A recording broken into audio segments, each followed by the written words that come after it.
La vie est un phénomène unique. Avant même la morale, il y a un fait simple, un être vivant n'est pas un objet.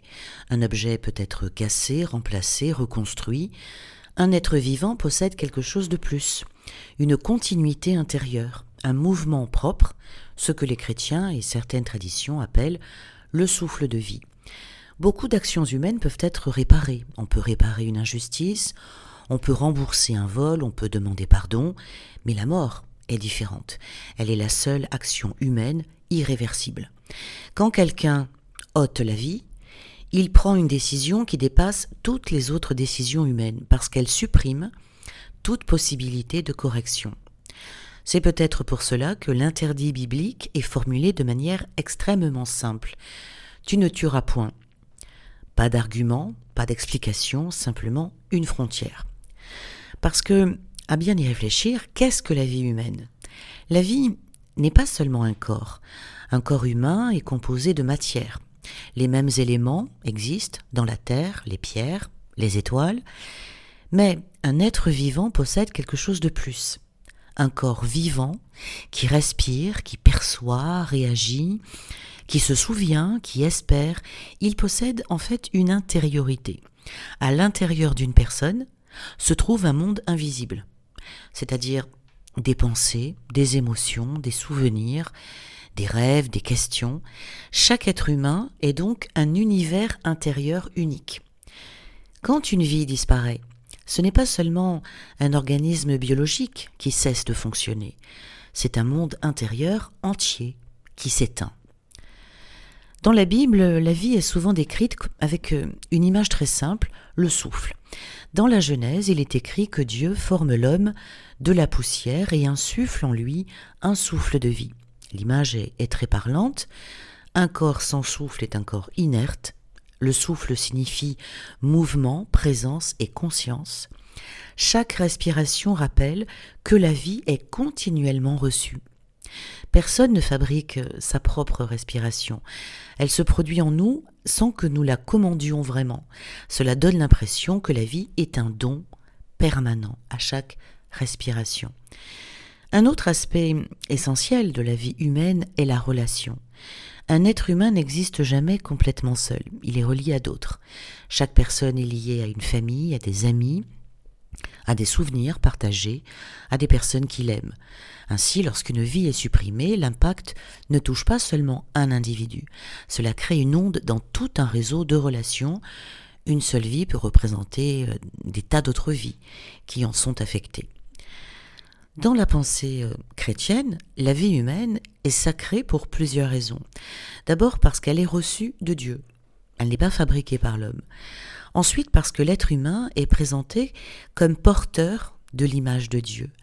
Cela signifie que la vie humaine possède une dignité qui dépasse son utilité ou sa force. Une personne ne vaut pas quelque chose parce qu'elle est forte, intelligente ou parce qu'elle est utile. Non, elle vaut quelque chose parce qu'elle existe. Et si l'on réalise vraiment ce qu'est une vie humaine, une question devrait surgir presque naturellement. Comment l'être humain peut-il détruire ce qu'il sait être si précieux ? Et c'est l'une des grandes contradictions en fait, parce que l'être humain est capable d'aimer profondément, de protéger, de se sacrifier pour autrui, mais aussi de haïr, de détruire, de supprimer la vie. Les mêmes mains peuvent sauver ou tuer. Peut-être que beaucoup de violences deviennent possibles parce que les gens cessent de contempler ce qu'est une vie. Dans la vie quotidienne, on ne s'arrête pas pour réfléchir à ce miracle très simple, être vivant, respirer, sentir le vent, voir la lumière, parler à quelqu'un. Tout cela paraît banal parce que nous l'expérimentons chaque jour. Mais si l'on y pense profondément, c'est quelque chose d'extraordinaire. Quand quelqu'un prend vraiment conscience de ce qu'est la vie, une transformation peut se produire. La vie cesse d'être une chose ordinaire. Elle devient quelque chose de fragile et de précieux, donc d'extraordinaire. Et lorsqu'on voit un autre être humain respirer, marcher, parler, rire, souffrir, on comprend qu'il porte le même mystère de vie que nous. À ce moment-là, ôter la vie ne peut plus être un geste banal. Cela devient un acte qui touche au cœur même de ce mystère. Malgré cet interdit, Les sociétés ont toujours cherché des exceptions. On invoque la guerre, la justice, la vengeance, la protection, la survie, même la dignité, avec la nouvelle loi qui est en train de passer là. Chaque fois, la logique est la même. On affirme qu'une vie peut être supprimée si une cause jugée supérieure le demande. Le problème logique apparaît immédiatement. Si une cause peut justifier la suppression d'une vie, alors la valeur de la vie devient relative. Elle dépend du camp auquel on appartient. Ainsi, l'ennemi, par exemple, peut être considéré comme une vie moins importante. Pour pouvoir tuer sans ressentir une contradiction morale trop forte, l'esprit humain développe un mécanisme, la déshumanisation. On transforme la personne en ennemi, en traître, en criminel, en parasite, en menace, et une fois cette transformation mentale faite, l'acte devient plus facile à accepter. On ne dit plus « on a tué un être humain », et on le voit bien avec ce qui s'est passé avec Quentin, pour certaines cellules complètement débiles et barbares, et donc ils ne disent pas « on a tué un être humain », non, on dit « on a éliminé un danger ». La différence est quand même énorme. Aujourd'hui, plusieurs phénomènes renforcent cette banalisation. Il y a déjà la distance. Les guerres modernes permettent de tuer à distance, parfois sans voir la personne. Il y a aussi la médiatisation, les images de violence qui circulent tellement qu'elles peuvent finir par perdre leur poids émotionnel, et la logique de camp. Dans les débats publics, certaines personnes sont tellement réduites à leurs idées ou à leur étiquette qu'elles cessent d'être perçues comme des individus. Et quand cela arrive, l'acte de tuer peut être applaudi ou justifié par certains. C'est une transformation que je trouve inquiétante. L'adversaire cesse d'être une personne, il devient un symbole du mal. Une fois ce processus accompli, la disparition de l'ennemi n'est plus perçue comme la mort d'un être humain, mais comme la destruction d'un danger, je l'ai dit, comme la victoire du bien, comme la restauration de l'ordre. C'est à ce moment-là que la foule peut se réjouir. La joie ne porte pas réellement sur la mort elle-même, mais sur la victoire d'un camp sur un autre. Peut-être que la force du commandement biblique « tu ne tueras point » tient justement à sa simplicité. Il ne cherche pas à résoudre tous les cas particuliers, il rappelle simplement une vérité fondamentale, la vie humaine n'est pas un objet dont on peut disposer. Dans un monde où les justifications peuvent se multiplier, cet interdit agit comme un rappel permanent de la gravité de l'acte. Même lorsqu'une société décide de l'autoriser dans certaines circonstances, la conscience humaine continue de ressentir que quelque chose de profondément grave se produit. La réaction collective amplifie tout. Un individu seul peut ressentir un malaise devant la mort d'un ennemi, par exemple, mais dans une foule, les émotions se renforcent mutuellement. Quand plusieurs personnes partagent la même colère ou le même sentiment d'injustice, l'émotion devient presque physique. La foule agit comme une caisse de résonance. Dans ces moments-là, la responsabilité individuelle s'efface souvent au profit d'une logique de groupe. L'individu ne pense plus « un être humain vient de mourir », il pense « notre camp a gagné ». L'humanité oscille depuis longtemps donc entre deux logiques, la logique de la rétribution, la logique du pardon. Alors la première paraît naturelle et immédiate, et la seconde, donc la logique du pardon, demande un effort moral immense. C'est peut-être pour cette raison que les textes spirituels ne cessent de rappeler l'interdit de tuer. Ils cherchent à maintenir une conscience de la gravité de l'acte, même lorsque les circonstances semblent le justifier. Dans une guerre, par exemple, deux personnes qui ne se connaissent pas vont être amenées à se tuer. Pourtant, elles ne se sont jamais rencontrées, elles ne se sont jamais offensées, elles n'ont aucun conflit personnel. Un soldat face à un autre soldat se trouve devant un inconnu complet. Et pourtant, chacun peut être amené à supprimer la vie de l'autre. Si on retire les uniformes, les drapeaux et les discours politiques, la scène devient absurde. Deux êtres humains qui auraient pu être voisins ou amis dans un autre contexte deviennent soudain des ennemis mortels.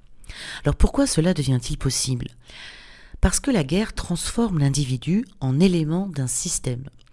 Un soldat n'agit plus seulement comme un individu, il agit comme membre d'une armée, d'une nation, donc d'un camp. Et cela change profondément la perception morale. La responsabilité personnelle se dilue dans plusieurs couches. L'ordre reçu, la hiérarchie, la nation, la cause défendue. Ainsi, l'acte de tuer peut être interprété non comme un crime personnel, mais comme l'accomplissement d'un devoir. En fait, tuer en temps de guerre est l'accomplissement d'un devoir. C'est absurde. Surtout quand on sait que les élites qui déclenchent les guerres ne vont pas au combat. Sur le terrain, s'entend. Ils laissent les gens s'entretuer et devenir des assassins, avec leur consentement, dû à tout un arsenal de justifications. Le patriotisme, donc, et la protection, parce que la protection aussi est un facteur clé, est un autre facteur clé. Beaucoup de guerres sont présentées comme nécessaires pour défendre un territoire, protéger une population, préserver une identité ou une liberté. Dans cette logique, tuer l'ennemi devient un acte présenté comme tragique mais nécessaire. On n'est plus dans la vengeance individuelle, mais dans la survie collective. Et là, je me suis dit, mais pourquoi les peuples disent-ils rarement non ? Il y a plusieurs mécanismes qui jouent ensemble. La peur, on en a déjà parlé dans une autre vidéo. La peur est un moteur puissant. Quand une population pense être menacée, elle accepte des choses qu'elle refuserait normalement. Il y a la pression sociale. Refuser la guerre est perçu comme une trahison. Dans beaucoup de sociétés, celui qui refuse de combattre risque l'exclusion, la prison ou la honte, et même la mort d'ailleurs. Le soldat, encore une fois, ne connaît pas personnellement celui qu'il combat, il ne connaît pas son nom, il ne connaît pas sa famille ni son histoire. L'ennemi devient une silhouette, une cible, un uniforme. Cette distance rend psychologiquement, l'acte plus supportable. Si les deux adversaires devaient se regarder longtemps, parler, raconter leur vie, l'acte de tuer deviendrait beaucoup plus difficile. Et là, je me souviens d'un fait historique réel, un jour de Noël, lorsque deux camps ont fait la trêve lors d'une guerre mondiale pour qu'ils puissent passer Noël donc sans combattre. On en a fait des films, on raconte cette histoire comme quelque chose de presque beau finalement. Mais si on réfléchit une seconde, chaque camp a fêté Noël, donc l'acte de vie a été fêté, et le lendemain, ils reprennent la bataille, donc l'acte de mort. C'est absurde, où est-ce que c'est beau ? Dire non à la guerre est la seule chose à faire en fait.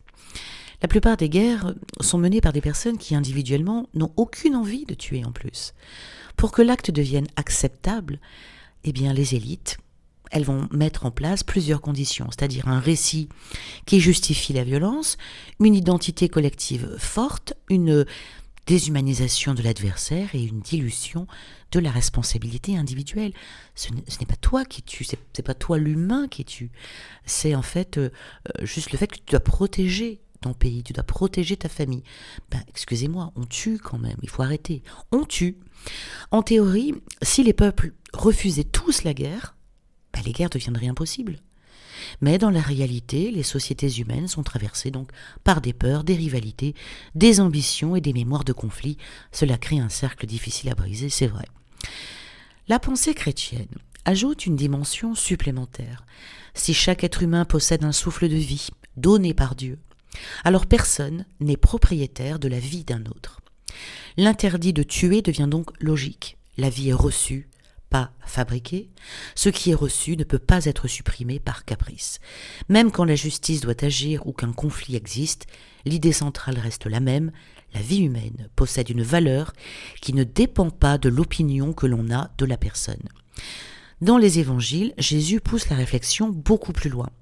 Il ne se contente pas de limiter la violence, il remet en question le principe même de la vengeance. Dans le sermon sur la montagne, Matthieu, chapitre 5, il dit par exemple « Vous avez appris qu'il a été dit « œil pour œil et dent pour dent », mais moi je vous dis « Ne résistez pas aux méchants » et encore « Aimez vos ennemis ». C'est une rupture radicale avec la logique instinctive de l'être humain. Au lieu de répondre à la violence par la violence, il propose de briser le cycle. Et si cette idée est difficile à accepter, c'est parce qu'elle va contre plusieurs instincts humains. L'instinct de protection, le besoin de justice, le désir de revanche, l'appartenance à un groupe, la joie collective devant la destruction d'un ennemi vient souvent de la combinaison de ces instincts. Dans l'enseignement de Jésus, on trouve une idée très radicale, aimer son prochain, mais aussi aimer son ennemi. Cette idée est extrêmement exigeante parce qu'elle remet en question la logique même de la haine collective. Elle invite à voir dans l'ennemi non seulement un adversaire, mais un être humain porteur de la même dignité. La tradition chrétienne insiste sur un point essentiel: la victoire morale ne consiste pas à détruire l'ennemi, mais à refuser de devenir semblable à lui.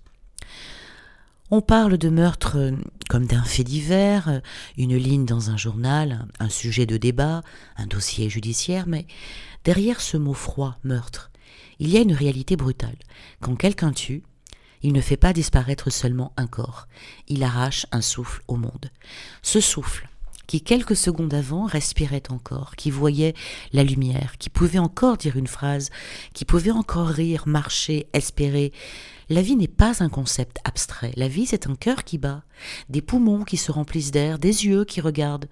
Et tout cela peut être arrêté par un geste humain, un seul geste. Le problème aujourd'hui n'est peut-être pas seulement la violence. Le problème est l'habitude. On entend parler de mort tous les jours, les informations passent, les images passent, et peu à peu l'esprit humain s'habitue. Ce qui devrait provoquer un silence terrible devient un sujet de conversation, comme si la disparition d'une vie était un événement ordinaire. Mais ce n'est pas ordinaire, c'est toujours un drame absolu. Si l'on ouvre les évangiles et que l'on regarde simplement les paroles attribuées à Jésus, une chose apparaît très clairement: il ne banalise jamais la vie. Au contraire, il la place à un niveau presque vertigineux. Dans l'évangile selon Matthieu, il dit par exemple: « Ne craignez pas ceux qui tuent le corps et qui ne peuvent tuer l'âme. » Cette phrase est étonnante. Elle reconnaît que des hommes peuvent tuer le corps. Donc Jésus ne nie pas la violence du monde. Mais il rappelle qu'un être humain ne se réduit pas à son corps. La vie humaine possède une dimension plus profonde que personne ne peut supprimer. Dans un autre passage très célèbre du Sermon sur la montagne, Jésus va encore plus loin. Il dit: « Vous avez appris qu'il a été dit aux anciens, tu ne tueras point. Mais moi je vous dis que quiconque se met en colère contre son frère mérite jugement. » Matthieu chapitre 5. C'est une révolution morale. Il ne se contente pas d'interdire l'acte de tuer, il remonte à la racine intérieure. La colère, la haine, le mépris sont déjà les premières étapes de la destruction. Autrement dit, la violence ne commence pas dans la main qui frappe, elle commence dans le cœur qui refuse de voir l'autre comme un être humain. Puis Jésus prononce une phrase qui reste l'une des plus difficiles à accepter de toute la tradition chrétienne. « Aimez vos ennemis, priez pour ceux qui vous persécutent » Matthieu chapitre 5 toujours. Eh bien cette phrase va à l'encontre de presque tous les réflexes humains. Parce que notre instinct crie exactement l'inverse: punir, se venger, écraser l'ennemi. Mais Jésus propose de briser ce cercle, non pas parce que le mal serait acceptable, mais parce que répondre à la violence par la violence prolonge la chaîne du meurtre. Et là, je vais aussi parler de la géhenne et de la justice. C'est quand même important parce que dans les évangiles, Jésus parle d'un lieu de jugement symbolisé par cette image, la géhenne. Par exemple, il est dit dans Matthieu chapitre 13, « Là seront les pleurs et les grincements de dents. » Il ne parle pas ici de tuer les coupables. Il parle d'une conséquence, d'un jugement. La géhenne n'est pas présentée comme un appel humain à la vengeance. C'est une image de justice ultime. Et ce détail est important. La justice, dans l'enseignement de Jésus, n'appartient pas aux hommes, comme vengeance personnelle. Elle appartient à Dieu. C'est pour cela que l'être humain est appelé à une autre attitude. Un moment très révélateur se produit lors de l'arrestation de Jésus. Un de ses disciples sort une épée et frappe un homme. Jésus répond immédiatement « Remets ton épée à sa place, car tous ceux qui prennent l'épée périront par l'épée. » Matthieu chapitre 26. Cette phrase est capitale. Elle signifie que la violence engendre la violence. Il ne dit pas seulement « ne fais pas ça maintenant », il énonce un principe général. La vie humaine n'est pas simplement un organisme biologique, elle possède une valeur immense, et cette valeur ne dépend pas de la force, de la richesse, de l'appartenance à un camp. Chaque personne est un être vivant porteur d'un souffle, et ce souffle n'est pas quelque chose que l'on peut traiter comme un objet. Jésus ne dit jamais « éliminez vos ennemis »,« faites mourir ceux qui vous persécutent »,« défendez la vérité par la violence ». C'est peut-être pour cela que cet enseignement paraît naïf à certains, mais ça ne l'est pas. Aimer l'ennemi Refuser la vengeance, reconnaître la dignité de chaque vie, cela semble impossible dans un monde traversé par la violence, et pourtant, c'est précisément ce que cet enseignement affirme. La vie est trop précieuse pour être traitée comme une simple variable dans les conflits humains. Il existe un épisode très parlant dans l'évangile de Luc. Des disciples veulent faire tomber le feu du ciel sur un village qui les rejette.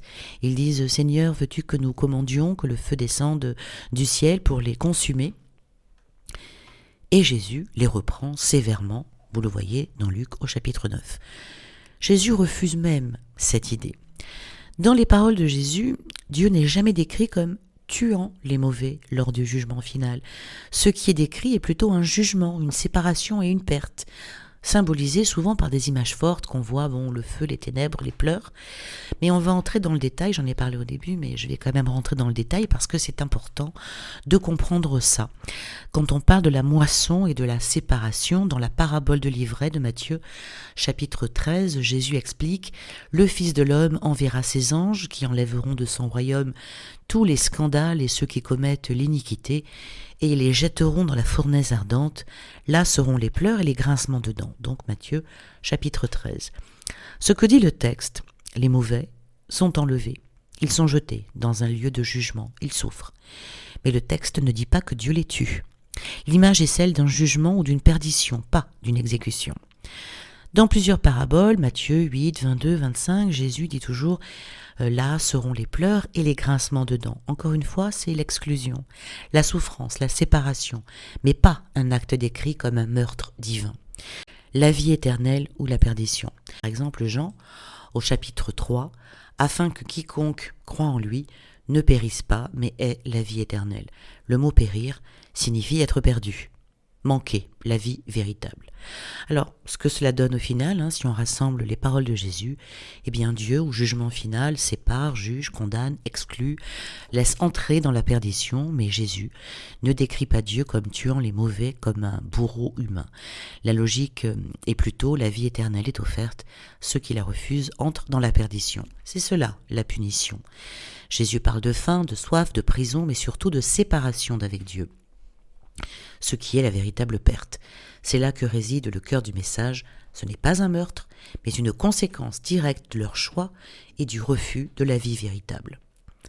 Donc ne craignez pas ceux qui tuent le corps et ne peuvent tuer l'âme, craignez plutôt celui qui peut faire périr l'âme et le corps dans la géhenne.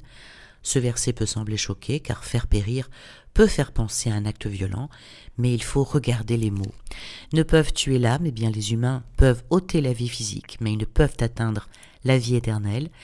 Faire périr l'âme et le corps dans la géhenne, ici Jésus parle d'une conséquence, d'une perte complète, pas d'un meurtre. La géhenne n'est pas un bourreau physique, c'est l'état de séparation ultime d'avec Dieu, la perte de ce qui rend la vie véritablement vivante. Donc Dieu peut faire périr, dans le sens de retirer la vie éternelle, mais pas dans le sens de tuer pour tuer. La distinction est énorme, Dieu respecte la vie humaine, mais le refus de la vérité et du bien conduit naturellement à la perdition.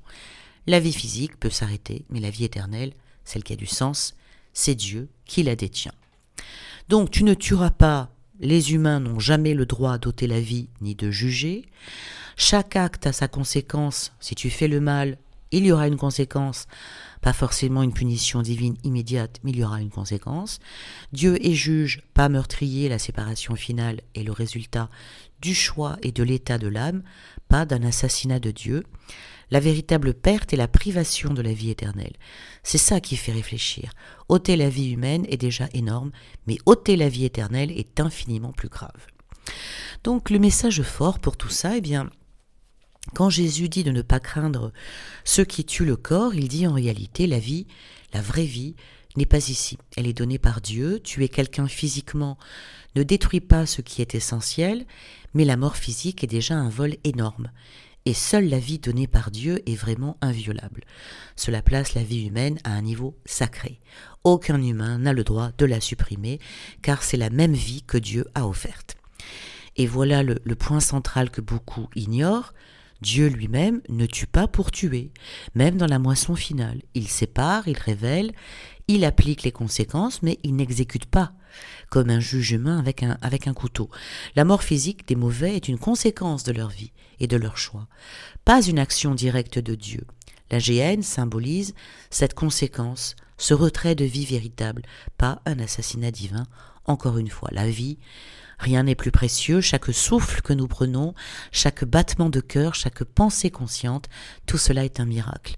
Nous marchons sur cette terre avec un cadeau que nous n'avons pas créé, nous vivons par le souffle de Dieu et pourtant, depuis toujours, les humains ont osé l'ôter. Détruire ce miracle qu'ils n'ont même pas donné. C'est incompréhensible, c'est brutal, c'est monstrueux. Je m'en réfère toujours au Nouveau Testament et surtout principalement aux paroles de Jésus. En aucun cas je ne parle de l'Ancien Testament que j'ai éliminé totalement de ma foi. Cela pourra faire partie d'une autre pensée dans une autre vidéo peut-être, mais bon. Tout comme je rejette l'Apocalypse de Jean. Je ne comprends toujours pas comment il peut faire partie du Nouveau Testament. Moi, tout ce qui m'inspire, en fait, c'est mon opinion personnelle, c'est-à-dire tout ce qui m'importe, c'est la parole de Jésus. Point final. Le Nouveau Testament, j'ai encore le droit de penser et d'avoir mes propres réflexions. J'en profite, cela ne va pas durer. Dans le Nouveau Testament, donc, Jésus ne parle jamais de vengeance par le sang. Vous voyez que ça n'a rien à voir avec l'Ancien Testament. Il ne dit jamais, Jésus, venge-toi, ôte la vie de ceux qui te font du mal. Même quand il décrit la moisson finale, quand les anges séparent les justes des injustes, il ne tue pas, donc il sépare. Chaque acte de tuer, qu'il soit motivé par la vengeance, par le patriotisme, par la haine ou même par la justice bienveillante, est un vol du souffle de Dieu. Chaque soldat qui obéit à des ordres, chaque criminel qui frappe, chaque décision légale de mettre fin à une vie sous couvert de bienveillance ou de peine de mort ignore l'essence même de ce qui fait qu'un être humain est vivant. Et c'est là que réside l'horreur la plus profonde. Ce n'est jamais la nature de l'homme de tuer sans se justifier, mais la justification ne rend jamais l'acte juste. Jésus montre un chemin clair. La vie est sacrée et inviolable. Chaque vie humaine est un univers, un souffle donné par le Créateur. La perdre par nos mains est le plus grand des crimes. Un crime contre Dieu, contre la vie et contre nous-mêmes. Il n'y a pas de conditions, il n'y a pas d'excuses, pas de guerre, pas de vengeance, pas de haine, pas de loi humaine qui pousse à tuer. Jamais la vie est sacrée. La retirer, même par justice, retirer la vie, même par patriotisme, même pour venger, c'est laisser entrer les ténèbres dans nos cœurs, c'est expulser la lumière, c'est rejeter Dieu de notre intimité. Quand Jésus dit d'aimer nos ennemis, de tendre l'autre joue, il ne parle pas d'humilité passive, il dit « ce que tu veux me faire naître, colère, haine, vengeance, je ne le laisserai pas s'installer en moi. Tendre l'autre joue, c'est protéger la lumière qui est en nous. Tuer ou se venger, c'est céder à l'ombre. Et c'est exactement ce que certains cherchent, banaliser la violence, nous faire croire que c'est acceptable, sous couvert de mots comme bienveillance, patriotisme, justice. C'est la manière la plus sûre de détruire Dieu dans nos cœurs. Elle détruit celui qui frappe tout autant que celui qui est frappé. La vie humaine est sacrée, elle est le souffle de Dieu, la respecter est le seul acte vraiment divin que nous puissions accomplir. On doit se défendre, on doit protester, on doit dire non. Ce serait tellement facile de changer le monde si la majorité le voulait, on est des milliards quand même. Je suis chrétienne, j'ai la foi. Je ne suis pas une pacifiste naïve. Si quelqu'un me veut du mal, si quelqu'un veut du mal à une personne que j'aime, ou si je vois quelqu'un se faire violenter, je m'interpose, je réagis. Jésus n'a jamais dit que l'on ne doit pas maîtriser un agresseur. Dieu a seulement dit tendre l'autre joue, une façon de dire « Regarde, tu peux recommencer si tu veux, même pas mal. Je m'en fiche de ce que tu fais, cela ne m'atteint pas. Je suis plus forte que ça. » C'est ça la force de la foi. C'est ça tendre l'autre joue. Mais il n'a jamais demandé de rester passif devant un acte démoniaque, comme celui de l'affaire et plus loin Pchal. Bon, bref, vous voyez de ce que je veux dire. Justice doit être faite. Eh bien, pour l'instant, moi, la justice, je ne la vois pas. Pendant qu'on se dispute sur la loi, sur le droit à la fin de vie, sur les conséquences de la guerre en Ukraine, en Iran, sur une possible troisième guerre mondiale pour que l'on puisse défendre nos valeurs, évidemment. Au même moment, les élites, les gouvernements se frottent les mains. Vous savez, j'ai entendu une histoire sur Instagram, je ne me souviens plus qui, alors je m'en excuse parce que sinon j'aurais mis le nom en commentaire, donc si jamais quelqu'un se rappelle ou a déjà entendu cette histoire, s'il pouvait m'en faire part, que je le rajoute dans le commentaire. Je ne veux pas m'approprier une histoire qui existe déjà, mais elle m'a frappée. C'est très simple et c'est tellement vrai. Si on vend du poison, voilà, cette histoire, elle dit que si on vend du poison à un homme, sans lui dire que c'est du poison et que l'homme meurt, bon, on est responsable. On n'a pas la vie éternelle, etc. Mais si on vend du poison avec un panneau où est écrit « c'est du poison » et que la personne l'achète quand même et qu'elle meurt, alors on n'est plus fautif. Le fautif est celui qui a acheté le produit et l'a mangé en toute connaissance de cause. Et il est mort par sa faute. Eh bien, c'est exactement ce qui arrive à notre époque. On nous met tout sous les yeux. Une horreur par jour. Cela fait des centaines d'horreurs. Puis des milliers. On sait ce qu'il se passe. Et on ne réagit pas pour tout stopper. Nous sommes donc complices et responsables des horreurs qu'il se passe, même si nous ne sommes pas actifs là-dedans. Le seul fait de savoir et de laisser faire est déjà de la collaboration et de l'acceptation. En fait, je ne sais plus comment dire que nous avons le pouvoir de mettre un terme à tout ce qui va à l'encontre du mal. Je ne sais plus comment dire que je me sens responsable, moi-même, comme vous tous, de toutes ces horreurs, car je me sens impuissante. Seule, évidemment, on peut l'être. Mais tous ensemble, imaginez que des milliards d'individus disent non à la guerre, par exemple. Imaginez que des millions d'individus réclament justice sur tous les acteurs, tous, de la sordide affaire, eux. J'ai envie de vivre debout, j'ai envie que l'être humain retrouve sa dignité, j'ai envie que la lumière, la compréhension réveille les cœurs endormis. J'ai envie que Dieu soit présent dans nos vies. Mais là, je rêve, il est vrai.